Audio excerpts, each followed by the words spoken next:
Incubar o sonho. Neville Goddard. 10 de maio de 1963. Eu prometo que se você aplicar no presente imediato, verá os resultados. É baseado em sonhos. A Bíblia reconhece apenas uma fonte de sonhos e essa fonte é Deus. Mas hoje, em 1963, nossos médicos, nossos psiquiatras, eles sabem que a fonte de um sonho é a imaginação e então dirão, não é Deus, é a imaginação de alguém. Mas eles não sabem que a palavra Deus e imaginação nas Escrituras são a mesma coisa. A palavra oleiro é a imaginação. A palavra oleiro é Deus.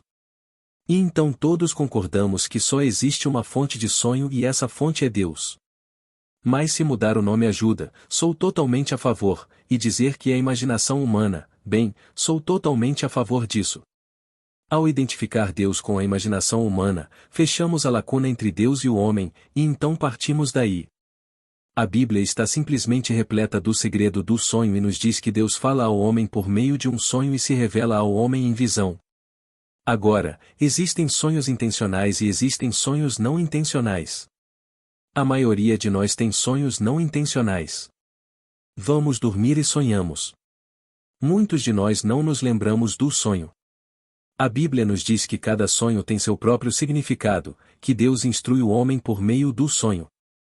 Agora o sonho poderia ser de uma maneira simples, contado em uma linguagem muito simples que não precisa de interpretação. Mas muitas vezes o sonho vem na forma de simbolismo, simbólico, e então precisa do verdadeiro intérprete do sonho. O primeiro grande intérprete do sonho na Bíblia foi José. Ele passou de escravo a segundo no comando de toda a terra do Egito através da habilidade de interpretar sonhos. Então ele pegou os sonhos do faraó, e porque ele lhes deu a verdadeira interpretação, ele subiu sob o poder do faraó. Foi através do seu sonho que ele foi vendido como escravo por causa do ciúme de seus irmãos, pois viu o sol e a lua e 11 estrelas se curvarem diante dele. O pai o repreendeu e lhe disse: Você quer dizer que eu, sua mãe e seus irmãos nos curvaremos diante de você? Ele viu seu feixe subir até a altura máxima, e todos os outros feixes se curvaram diante dele. E então vocês conhecem a história, acho que todos vocês conhecem a história de José, como ele foi vendido como escravo porque era o sonhador. Eis que este sonhador vem. Ele não apenas teve os sonhos, mas também pôde interpretá-los. Mas aqui encontramos na Bíblia não apenas esses sonhos involuntários, pois não planejamos tê-los. E Deus profetizou através de sonhos os 7 anos de abundância e os 7 anos de fome, e aconteceu exatamente como ele disse que aconteceria. Mas há um sonho que foi intencionalmente que lemos no primeiro livro dos Reis, capítulo 3, e depois o mesmo tipo de sonho no primeiro capítulo do segundo livro de Crônicas. E este é o sonho que foi induzido por Salomão. Então Salomão subiu ao monte alto chamado Gideão. Era um lugar sagrado. Pois os reis falavam na sinagoga e no templo ou em algum local sagrado, conforme consideravam, na esperança de que, de alguma forma estranha, induzissem alguma comunicação entre Deus e eles próprios. Então Salomão subiu com o propósito de induzir um sonho onde Deus se revelaria a ele. E então Deus apareceu e Deus lhe disse: Pergunte-me o que você quer. Ele pediu uma mente compreensiva para poder governar seu povo, mais numeroso que o pó da terra. E então, disse ele, e esta é a sua oração. Ó Senhor Deus, cumpre-se hoje a tua promessa a Davi, meu pai. 2 Crônicas 1 versículo 9. Isso era o que ele queria acima de todas as coisas neste mundo. Tua promessa a Davi, meu pai, que seja agora, neste exato momento, que seja cumprida agora. E então Deus lhe disse: Por que você não pediu uma vida longa e riquezas e a vida de seus inimigos, eu lhe concederei tudo isso. Agora, a promessa que Deus fez a Davi foi trazer à luz de Davi um filho que seria filho de Deus, e que Deus seria seu pai. O filho a ser gerado por Davi viria depois da morte de Davi. Quando os seus dias se cumprirem e você se deitar com seus pais, eu levantarei depois de você o seu filho, que sairá do seu corpo. Eu serei seu pai, e ele será meu filho. 2 Samuel 7 versículo 12. Então Salomão está pedindo o cumprimento desta promessa. Quando você lê superficialmente, Salomão parece ser seu filho. Não, Salomão é um estado de consciência. Todos esses personagens são estados de consciência, e você atinge um certo estado quando acredita na revelação de Deus. É verdade que quando Davi morrer, do corpo de Davi, um cadáver, sairá um filho que será filho de Deus e Deus seu pai? Se isso for verdade, Senhor, esta é a minha oração. Ó Senhor, a tua promessa a Davi, meu pai. Davi é meu pai? Sim. Eu sou um homem, ou você é um homem, ou Davi é a humanidade. Então aqui estamos, todo o vasto mundo da humanidade, esse é Davi. E você e eu não percebemos que estamos mortos. Não temos noção de que isso seja morte. Para nós, quando nos despedimos de um amigo, chamamos de morte, e isso é morte, mas isso é vida. No entanto, este é o mundo da morte conforme mencionado na Bíblia. Então aqui está Davi, ele está morto, todos que andam na terra, o sono é tão profundo que é comparado à morte. E agora se a promessa feita a este estado chamado morte é verdadeira, cumpra-a agora, ó Senhor, tire deste estado de morte, pois eu sou tire de mim aquele que será seu filho. Traga-o para fora, exatamente como você prometeu, de Davi. Traga-o para fora e seja o pai desse filho e deixe que o que sai de mim seja seu filho. E então essa foi a sua promessa. Agora, como ele fez isso? Ele faz isso exatamente como você faria para obter sucesso nos negócios, assim como você faria para criar um casamento, qualquer coisa neste mundo, menos qualquer coisa. É a mesma coisa. Pois esta é a promessa de Deus, o sonho intencional pode ser realizado assim como o sonho não intencional que ele usa para nos revelar o seu segredo. Agora, neste livro, ele faz esta afirmação: o sonho foi duplicado. José interpretou o sonho do faraó e disse ao faraó: a duplicação do teu sonho, faraó, significa isto, que a coisa foi fixada por Deus, e Deus em breve fará isso acontecer. Gênesis 41 versículo 32. Se o sonho for duplicado, então está consertado e ninguém vai mudar isso se o sonho for duplicado. Então ele teve um sonho, ele ficou na margem do Nilo e do Nilo saíram 7 vacas gordas, gordas e elegantes.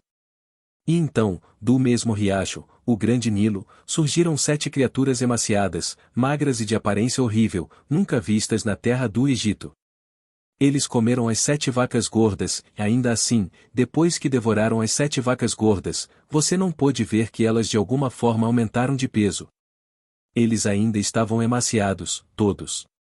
Então veio um talo e nesse talo vieram estas 7 espigas, depois vieram outros 7, e eles eram horríveis. Os primeiros 7 eram gordos e lindos e os magros devoravam os gordos. E comendo todos os gordurosos, não tiveram aumento de peso. E então ele interpretou isso. Então, nesta interpretação, que é o capítulo 41 de Gênesis, ele faz a afirmação: quando o sonho é duplicado, pois ele teve um segundo sonho usando o mesmo simbolismo, sempre que o sonho é duplicado, então Deus consertou aquela coisa, haverá não há alteração, você não pode mudar isso, e logo isso acontecerá, se o sonho for duplicado. Bem, agora, deixe-me compartilhar com vocês meu sonho duplo. Já contei isso antes e talvez todos os presentes tenham ouvido. Bem, esta é a técnica pela qual você pode induzir um sonho e torná-lo algo intencional. Foi há um ano, no Natal passado, quando me encontrei em uma mansão. Havia 3 gerações presentes, mais uma invisível. O invisível dominou o estado visível. Ele foi chamado de avô. Eles estavam contando a história do avô. O avô ficava em um terreno baldio e o avô dizia: lembro-me de quando este era um terreno baldio, e então ele pintava uma imagem desta área tão vividamente que as pessoas a viam como algo objetivo diante dos olhos de sua mente. Ele pintou um quadro de seu desejo por aquele lote, e todos viram. Eu acordei, e a coisa era tão vívida, tão surpreendente. Passava um pouco das 3 da manhã quando acordei, fui para minha sala de estar e escrevi detalhadamente em uma bela e longa página amarela, exatamente como me foi mostrado na visão. Voltei para a cama, pensei que era bem cedo pela manhã e sonhei novamente o sonho. Este é agora o sonho duplo. Está consertado, você não pode mudar isso. Sonhei novamente com uma ligeira alteração. Em vez de ouvi-los contar a história do avô, eu era avô. Eu tinha absorvido tão completamente a mensagem do avô que então lhes disse. Enquanto estava em um terreno baldio, lembro-me de quando este era um terreno baldio. Então eu pintaria um quadro do meu desejo por aquele lote, e eu pintaria de forma tão vívida que todos o viriam. E esse era o segredo de Deus para mim. Vá contar para o mundo. No final, o fim é onde começamos. Você sempre começa no final. Então ele vai até o fim, a promessa final de Deus. Agora farei sair do seu corpo, depois que você morrer, pois quando os seus dias forem cumpridos e você se deitar com seus pais, eu levantarei depois de você um filho que sairá do seu corpo. Eu serei seu pai e ele será meu filho. Agora, ó Senhor Deus, a tua promessa feita a Davi, meu pai, seja agora cumprida, e esse foi o seu pedido. Bem, se esse for o pedido dele, o que ele faria? Pois Deus me revelou o que eu deveria fazer se quisesse um lar. Não tenho meios para comprar a casa. Ele não me pergunta sobre meios. Não tenho as qualificações para entrar naquele bairro. Ele não pede isso. Eu não tenho isso. Ele não me pergunta isso. Ele apenas me diz o que fazer. Bem, o que eu faço? Você está no terreno baldio e vê isso como veria se fosse verdade, que ele realizou o sonho do seu futuro. Mas deve ser agora. E assim vou para o fim, e pensando no fim, vejo-o como veria se fosse verdade. E viver nesse estado, e este é agora o sonho intencional, e eu chamo-lhe sonho de incubação, e eu incubo isso. Você está em um terreno baldio, vazio de qualquer coisa, sem qualquer qualificação no mundo, e estando nele, você pinta mentalmente sua imagem verbal, e você o vê surgir para sua própria satisfação. Você fez isso. Isso foi tudo o que Deus me disse para fazer, e então ele repetiu. Então, neste versículo 32 do capítulo 41 de Gênesis, ele lhe diz: sempre que o sonho for duplicado, se for duplicado, é a coisa que Deus fixou e em breve fará acontecer, se for duplicado. Bem, naquela noite foi duplicado.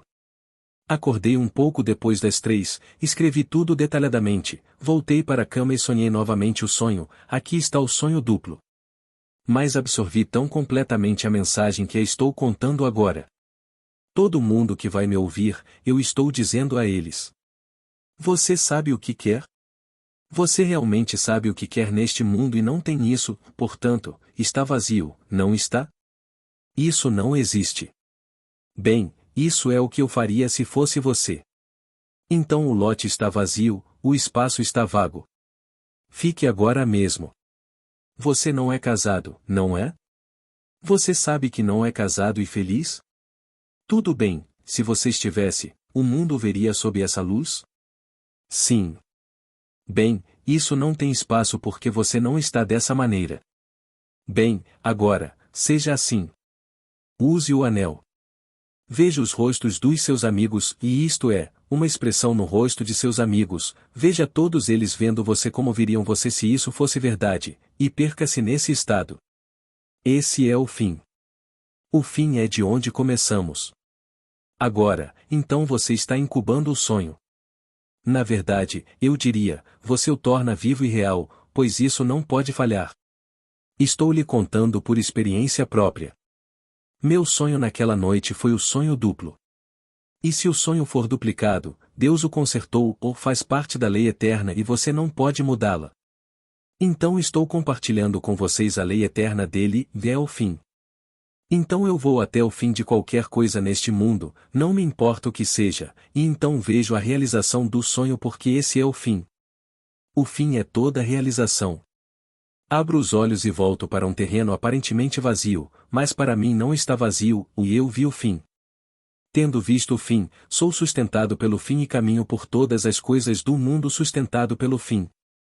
Eu vi, ainda estou vendo, continuo vendo até que aquilo que vejo e vivo se realize perfeitamente no mundo. Então essa é a história do sonho. Mas pedimos o sonho mais fantástico. Como muitos de vocês me disseram. Neville, eu daria qualquer coisa neste mundo. E você deveria dar tudo no mundo, não qualquer coisa, mas tudo, para o cumprimento da promessa de Deus ao homem. Quando você morrer, e isso é a morte, e você entrar nela, eu ressuscitarei de você, seu cadáver, meu filho. Ele sairá do seu corpo, mas ele é meu filho, e eu serei o pai dele. Você consegue imaginar algo que o homem mais sábio que já existiu desejasse mais do que isso? Bem, Salomão foi chamado o mais sábio de todos os homens. Esse foi o seu excelente pedido. E quando ele veio diante de Deus e Deus disse: pergunte-me o que quiser, qualquer coisa, e esse foi o seu pedido. Ó Senhor Deus, ó Jeová Elohim, tua promessa a Davi, meu pai, seja agora cumprida, e isso é o que eu quero. Não é um homem chamado Salomão, é o estado de consciência que o homem atinge quando pode realmente querer isso mais do que qualquer coisa no mundo.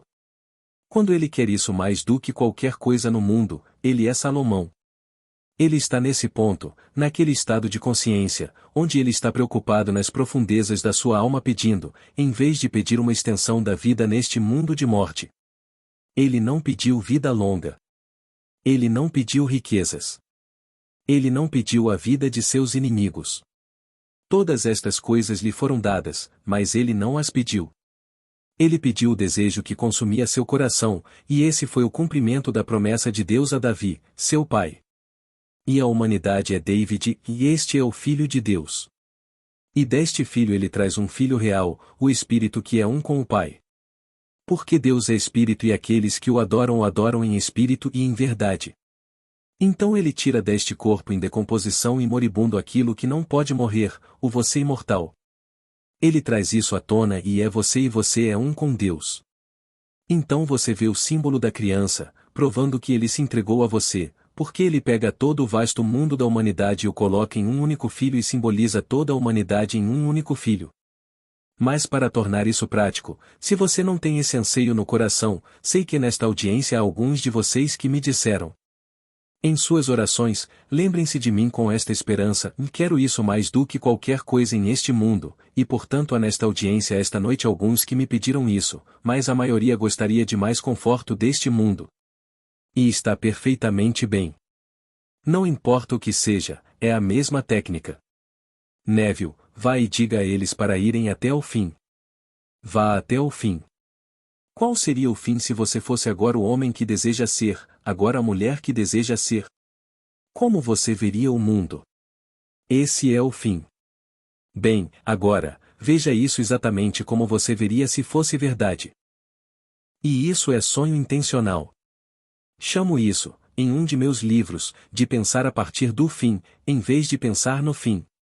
Quando penso a partir do fim, estou nele, e todo o vasto mundo reflete esse fim.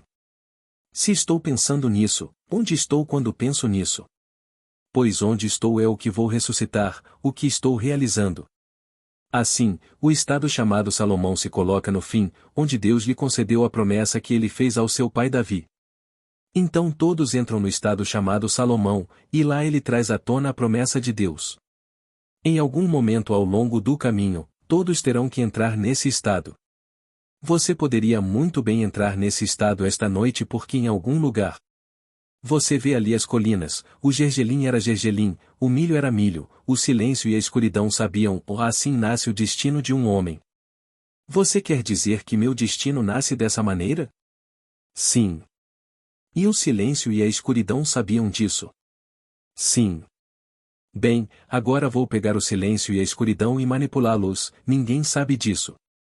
E irei como Salomão e permanecerei no silêncio e na escuridão, e pedirei no fundo da minha alma que me seja concedida a promessa que ele fez a meu pai Davi. Pois a maturidade chega ao indivíduo quando esse indivíduo se torna o pai de seu próprio pai. Aqui está Davi, todo o vasto mundo do homem, e então, de repente, dele surge algo que é filho de Deus. E o filho de Deus se transforma porque ele é um com seu pai. E o que vocês acham do Cristo? De quem ele é filho? Eles, sem saber, disseram: ora, Davi, filho de Davi. Por que então Davi em espírito o chama de Senhor? Por que ele o chamou de o meu pai? Se ele o chama de meu pai, como ele pode ser filho de David? E ninguém lhe fez outra pergunta, Mateus 22 versículo 42. Aquele que é filho de Davi se torna pai de Davi. É aí que a maturidade chega ao homem. Então, esta noite, se eu pudesse ajudá-lo a construir essa imagem, imagine que você poderia me contar amanhã o que aconteceu com você, imagine. Bem, esse é o fim. Você poderia me contar depois do evento, não poderia? Você não pode me contar antes do evento, e isso é apenas uma esperança. Então ele está pedindo. Conceda-me esta noite, agora, a promessa que você fez ao meu pai Davi. Faça isso agora. Bem, agora, se isso acontecesse com você hoje à noite, quando nos encontrarmos na próxima terça-feira, ou no intervalo, ou depois a primeira coisa que você me diria seria que aconteceu com você. Você não me diria que o viu e ele te chamou de Adonai, ele te chamou de meu pai, meu senhor, a rocha da minha salvação? Você mal podia esperar para me contar. Você não esperaria até terça, você me ligaria amanhã no telefone. Você procuraria uma audiência imediatamente. Quer eu tivesse 1000 pessoas para ver ou não, você não conseguia se conter. Bem, agora, como seria o sentimento se fosse verdade? Pois bem, faça isso. Foi exatamente isso que Salomão, o estado chamado Salomão, fez. Em outras palavras, foi um sonho intencional, não acidental. No sonho não intencional ele fala comigo todas as noites. Somos todos mestres em interpretar mal o sonho, se ele for simbólico. Se for uma declaração simples e direta, como quando eu estava no exército e procurei minha dispensa honrosa, foi uma declaração direta, sem confusão. A voz falou comigo em uma linguagem simples e clara que ninguém teve que interpretar para mim. O que eu fiz, eu fiz. Fazer nada.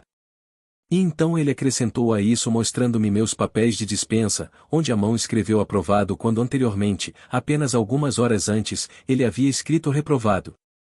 Então aqui, no meu pedido de dispensa, o coronel escreveu reprovado. Naquela noite, numa simples mensagem direta, sem necessidade de qualquer interpretação, o mesmo pedido apareceu diante dos meus olhos, às 4 da manhã, e uma mão, daqui para baixo, riscou a palavra reprovado, e escreveu aprovado. Pois bem, para deixar tudo muito simples e claro, a voz falou comigo e a voz me disse: o que eu fiz, eu fiz. Fazer nada. Eu acordei, são 4, e eu não fiz nada.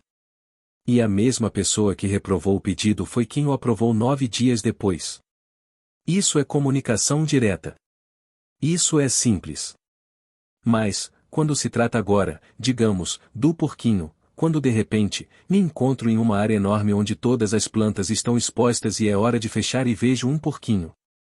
Sendo misericordioso no momento, peguei o porquinho e tentei dar-lhe um pouco de comida e proteção.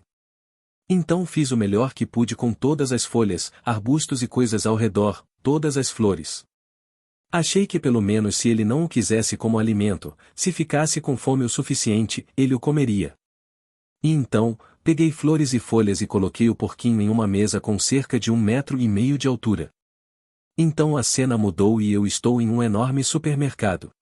Aqui no supermercado com tudo exposto, olho para baixo e aqui está o porco.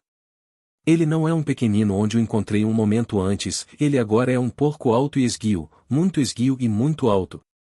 Ou seja, ele havia crescido no intervalo, mas não estava bem alimentado. Eu sabia que ele deveria ter sido melhor alimentado e então comecei a fazer uma refeição, comecei a prepará-la. Meu irmão Vitor me disse: o que você está fazendo? Eu disse a ele: vou alimentar meu porco. E então ele pegou um lindo molho branco grosso e adicionou à minha refeição e eu comecei a misturá-lo porque pensei que isso lhe daria substância, muito melhor do que refeição simples e água. Aí mandei minha filha lá buscar alguns biscoitos. Ela disse: o que eu usaria como dinheiro, papai? Eu disse: tudo isso nos pertence. Você não precisa de dinheiro aqui, tudo é nosso, é só ir e pegar. Então há uma enorme pirâmide, e ela tirou da base da pirâmide um pacote de biscoitos e deslocou a balança e a coisa toda caiu, revelando uma única vela pequena com cerca de 10 ou 12 centímetros de altura, e a vela foi acesa. Eu disse a ela: essa é a minha vela. Nunca mais deverá ser coberto na eternidade. Isso nunca deverá ser coberto novamente, agora está aceso e ficará aceso para sempre. As palavras de Jó e as palavras de Provérbios vieram correndo pelo meu cérebro. Quando a sua vela brilha sobre a minha cabeça, a sua luz eu ando nas trevas. Jó 29 versículo 3, Provérbios 20 versículo 27. Então aqui, estava aceso. Mas eu não conhecia o simbolismo. Aqui está o porco. Então Deus falou comigo naquela noite, não diretamente como fez quando eu estava no exército, isso não era um símbolo no exército. Isso me confortou completamente. Não pedi a ninguém para fazer nada no intervalo de 9 dias. Eu sabia que estava fora. Mas tudo isso é simbolismo. E o que é esse porquinho? Pois ele dominou todo o quadro. Aqui está um porquinho, no final do encerramento do dia. Eu o encontrei, acolchoei-o e coloquei flores, folhas, todo tipo de coisa em volta dele. E então mudou do interior e da exibição de plantas para um enorme supermercado, e aqui está o porco, mas agora ele é um cara alto e esguio. Sem a ajuda da linguagem do simbolismo, eu estaria perdido, porque até aquele momento, a menos que o tivesse esquecido completamente, nunca associei Cristo a um porco. Um cordeiro, sim. Sempre pensei num cordeirinho. Ela é o cordeiro sacrificial, o cordeiro pascal.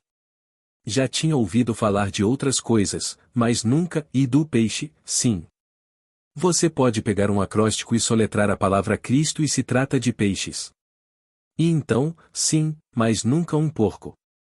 E então aqui na linguagem do simbolismo, em todo o mundo, é uma linguagem universal, em todas as terras do mundo o porquinho sempre foi o símbolo do Salvador e do Redentor do mundo. Bem, eu o encontrei. Encontrei para ele este porquinho, quando descobri a criatividade da minha imaginação. Então imaginei um certo estado, perdi-me nele e com o tempo isso se tornou um fato.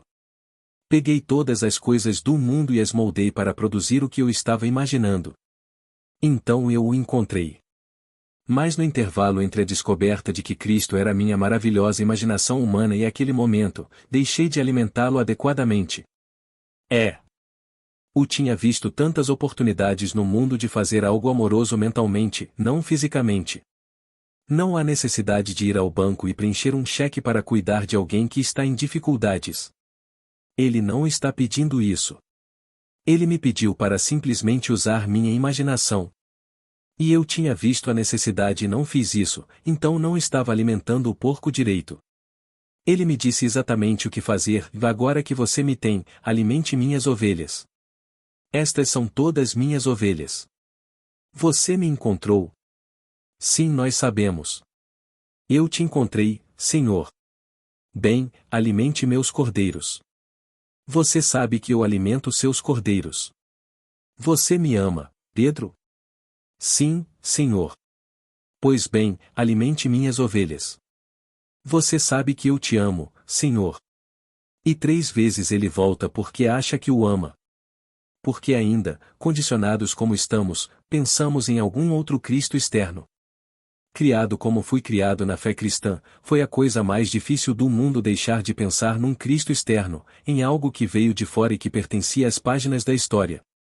Eu o encontrei em mim mesmo como minha maravilhosa imaginação humana, mas porque fui condicionado como fui condicionado, criado no ambiente em que fui criado, automaticamente a mente salta de volta para um Cristo histórico, não para o Cristo vivo que caminha conosco como nossa maravilhosa imaginação humana.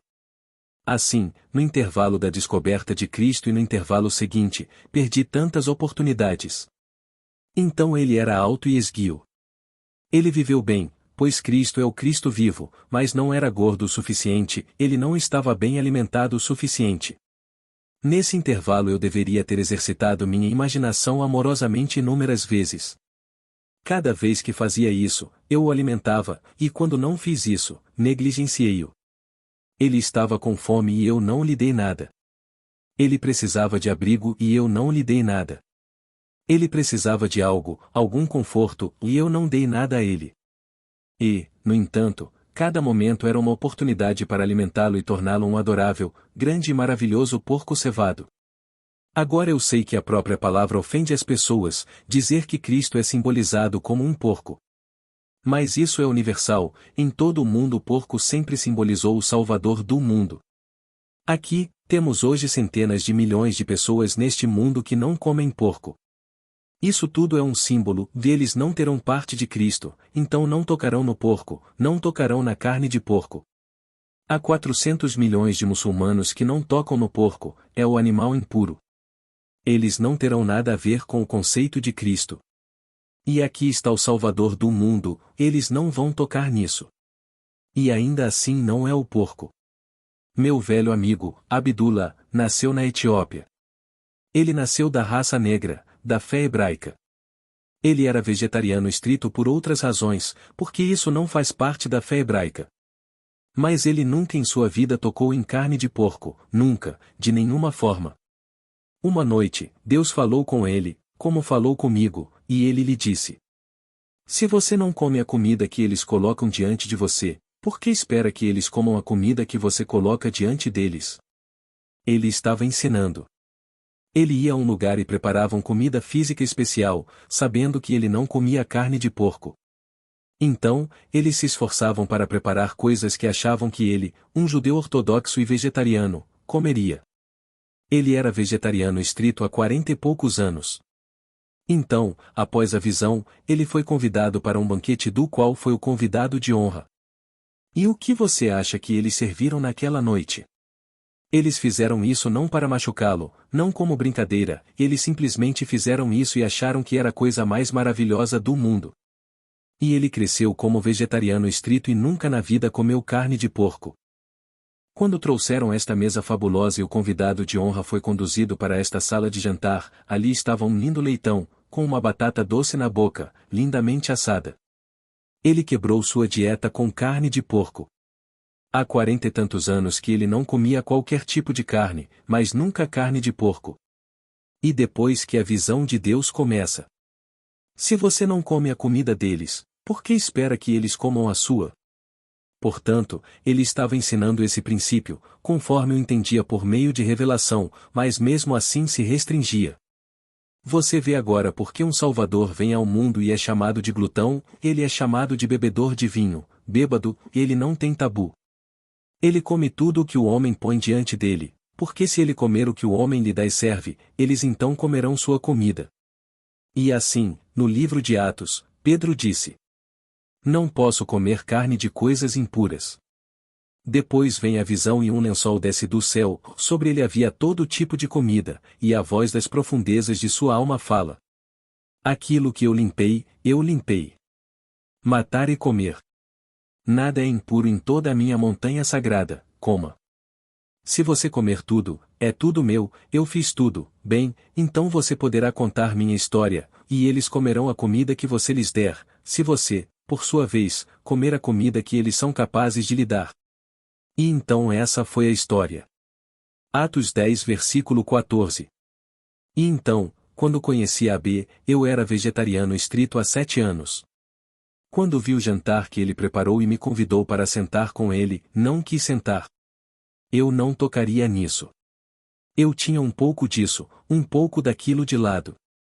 Ele começou com 3 ou 4 grandes doses de ri, e depois uma enorme quantidade de comida, que ele engoliu com muitas, muitas garrafas de porter, um bom e forte. Se você não conhece porter, é forte como cerveja. Mas muitas garrafas iriam engoli-lo.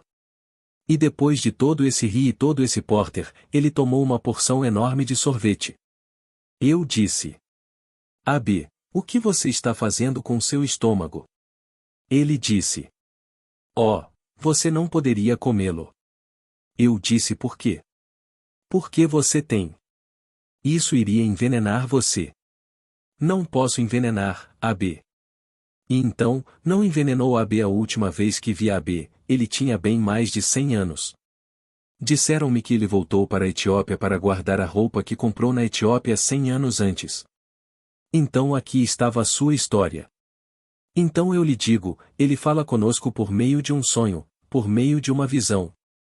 Ele me mostrou tão vividamente ao repetir a visão em uma noite que se eu for até o fim, e lhe disser para ir até o fim de qualquer coisa e pintar o fim como seria visto pelo mundo se fosse verdade. Você quer ser, você escolhe, um empresário de sucesso? Você realmente quer ser? Um grande artista? Você realmente quer ser? O mundo veria que você era um grande artista? O mundo conheceria você se você fosse um grande sucesso na área que escolheu? Vá até o fim e deixe que todo o vasto mundo veja isso, ou aquela parte do mundo que veria se fosse verdade. Não estremeça, ou vá até o fim. Permaneça no final e veja o fim. Então, ao ver isso, sinta a emoção que é sua porque é verdade. Pinte como o avô fez. Quando você abre os olhos, aparentemente você está de volta aqui, e o terreno ainda está vazio. Você esquece. Você preparou o fim, e o fim é de onde começamos. No meu fim está o meu começo.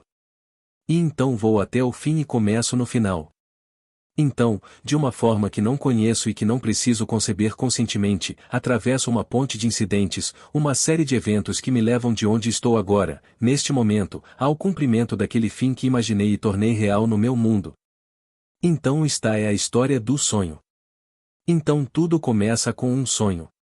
Ele nos conta no segundo capítulo do livro do Gênesis, e ele fez cair um sono profundo sobre o homem, e ele dormiu. Versículo 21. Não há nenhuma declaração em toda a Bíblia, exceto no final da Bíblia. Ele é as primícias dos que dormem. Apocalipse 1 versículo 5. Em toda a Bíblia o chamado é: Desperta, Senhor, e ressuscita dentre os mortos. Por que você dorme, ó Senhor? Desperta. Salmos 44 versículo 23. Deus está profundamente adormecido no homem, sonhando todas essas coisas do mundo, mas o sono é tão profundo que é comparado à morte. E então vem o uso dessa mesma técnica pela qual sonhei todas as coisas desagradáveis para sonhar as coisas encantadoras. Mas o mais sábio de todos é que ele se lembrou, ou ouviu falar, de uma promessa que Deus fez a Davi. E quando ele entrou na presença de Deus, e Deus disse: Peça o que quiser de mim, ele não pediu as coisas que o homem poderia pedir, vida longa, riquezas, a vida dos meus inimigos, ó Senhor. Deus, tua promessa a Davi, meu pai, seja agora cumprida. Já imaginou ter aquela clareza de pensamento na presença de Deus para pedir isso? Bem, esse é o Espírito. Então, como seria o mundo para você? Bem, esqueça, porque o mundo para mim é o mesmo mundo, mas eu não sou o mesmo para mim mesmo. Então você não poderia guardar isso para si mesmo, assim como eu não posso. Eu compartilhei com todas as pessoas que conheci, então você também compartilharia. Então, com quem você compartilharia isso amanhã se acontecesse hoje à noite? Bem, então, esta noite, em sua mente, deixe que esse seja o seu pedido. Se isso não acontecer esta noite, pelo menos você incubou o sonho. Você aceitou. Você ouviu e ouviu até o ponto em que está disposto a pedir por isso mais do que qualquer outra coisa no mundo. E então você incuba o sonho. E porque todas as visões têm sua própria hora marcada, e todas estão amadurecendo e todas florescerão, o sonho, vai amadurecer e florescer. E quando você menos espera, sempre vem como um ladrão no meio da noite, de repente, e então você nasce do alto e Davi está diante de você, o templo está dividido em dois e você nunca mais será o mesmo. Você entra no céu. E o maior deste mundo se chamava João Batista. Ninguém nascido de mulher é maior que João, mas eu vos digo, o menor no reino é maior que João. Mateus 11 versículo 11. Portanto, o primeiro a entrar, e todos os que entrarem depois disso, são maiores do que os maiores que andam na face da terra. Existem aqueles hoje, e você não os condena se esse é o seu pedido, deixe como está, eles terão fortunas incontáveis, mas querem mais. Essa é a segurança deles. Mas a sua segurança está em Deus e na sua verdade. Você conhecerá a verdade e somente a verdade poderá libertá-lo, nada mais. Você não é livre por causa de nada que possui neste mundo, é apenas o que você conhece de Deus e de sua verdade. E então ele fala comigo, fala com você. Cada sonho é a comunicação de Deus dentro do sonhador, e o sonhador é Deus. Pois quem sonha está imaginando e imaginar é Deus em ação. Essa é a única fonte, ou mais a única fonte de todos os sonhos, de todas as visões, é Deus, e Deus é a sua maravilhosa imaginação humana. Então toda essa peça maravilhosa foi apresentada e ninguém vai mudar isso, mais ninguém. Agora, não se perturbe, não importa quais manchetes você verá amanhã ou no futuro. Deus ainda está no controle de toda a peça. Tudo vai sair como ele planejou. Seu único propósito é tirar de Davi, depois que ele morrer, um filho que seja filho de Deus, e quem ele vai trazer é você. Ele tira você do abismo, parte da grande estrutura da humanidade. E então ele resume todo o vasto mundo da humanidade em um único jovem, e seu nome é Davi. Ele não precisa lhe contar, você sabe disso, ele sabe isso, e vocês dois sabem disso, e ele o chama de pai. Imagine a emoção quando cada pessoa que agora está lutando neste mundo, todos esses conflitos raciais, imagine que cada pessoa no mundo está destinada a ser o pai de Davi, mas todos. Porque ele tem um pai, um filho, somos todos um. Que peça! A peça mais gloriosa do mundo. Tudo é uma peça, e Deus está desempenhando todos os papéis. Chegará o dia em que cada ser que agora caminha pela face desta terra saberá que não sou apenas como ele, eu sou ele. E você sabe a mesma coisa. Olhamos juntos, somos bilhões, e todos verão apenas um filho, e todos saberão que é meu filho. O relacionamento mais íntimo do mundo, meu filho, e ele é o filho de Deus, portanto, eu sei quem eu sou. Se meu filho é o filho de Deus, não preciso perguntar a ninguém neste mundo. Quem sou eu? Ele faz a pergunta. Quem as pessoas dizem que eu sou? Eles responderam. Alguns dizem que você é João Batista, voltou, alguns dizem Elias, alguns dizem Jeremias, outros dizem que um dos profetas antigos. Mas quem você diz que eu sou? Tu és o Cristo, o Filho do Deus vivo. Carne e sangue não poderiam ter vos dito isto, mas meu Pai que está nos céus ele vos revelou. Mateus 16 versículo 13. Nenhum homem no mundo pode dizer isso. É preciso que o Filho lhe diga, pois o Filho te chama de Pai. Então, o que vocês pensam do Cristo? De quem ele é filho? O filho de Davi.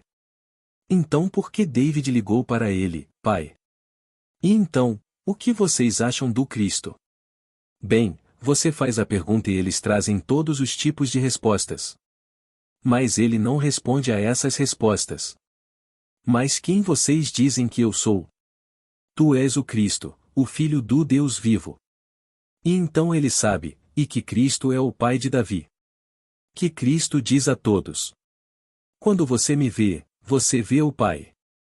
Não peça para ver o Pai, pois quando você me vê, você vê o Pai. Pai de quê? Bem, o único pai, há apenas um filho, Davi. E então, essa é a história do Dreamer. Esta noite você pode sonhar, intencionalmente, como eu sonhei para sair do estado de prisão. Levei 9 dias. Não fiz nada depois do meu sonho intencional da primeira vez. Foi exatamente isso que eu fiz. Enquanto usava um velho e suado uniforme do exército, simplesmente imaginei que estava morando em meu lindo quarto, e que tinha um odor tão diferente do quartel do exército. Então me deleitei com a mudança de odor, com a mudança de fragrância, e então vi o que veria, e só poderia ver, se estivesse lá. Não vi nada do que veria se ainda estivesse no quartel. Eu vi tudo o que veria se estivesse em casa. A distância real era de mais de 2.000 milhas de distância, a 1.500 milhas dele. E lá eu me deleitei com todas essas coisas. E então, deitei-me na minha cama imaginária no meu apartamento em Nova York e dormi. E então aconteceu. Esse foi um sonho intencional, um sonho acordado controlado.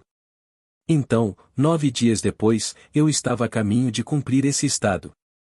E como naquela época éramos todos desviados do local para dar prioridade ao trânsito mais importante, levei 3 dias para fazer a viagem. 3 semanas, eu estava a caminho. Isso é tudo o que importa. Lá estava eu, dispensado com honra, civil mais uma vez, pela técnica simples que Deus me ensinou e estou ensinando para vocês. E agora, não faço o que eu fiz, pois ele me lembrou da minha negligência quando mais uma vez me mostrou o porco. Esse foi um sonho duplo, tudo em um. Pois no sonho do faraó, 7 vacas magras, as vacas magras devoraram as 7 vacas gordas, 7 espigas de milho, 7 espigas magras e horríveis, e as 7 espigas horríveis devoraram as 7 espigas gordas. Um sonho repetido, no meu caso, um porquinho. E então, no mesmo sonho, o mesmo porco cresceu agora, mais magro, e não deveria estar. Foi assim que Deus me mostrou o que eu fiz no intervalo entre a revelação de Cristo e minha negligência para com Cristo. Então não o negligencie. Cada momento é uma oportunidade para alimentá-lo, e você está sempre alimentando Cristo toda vez que usa sua imaginação amorosamente em favor de outra pessoa. Agora, vamos ao silêncio.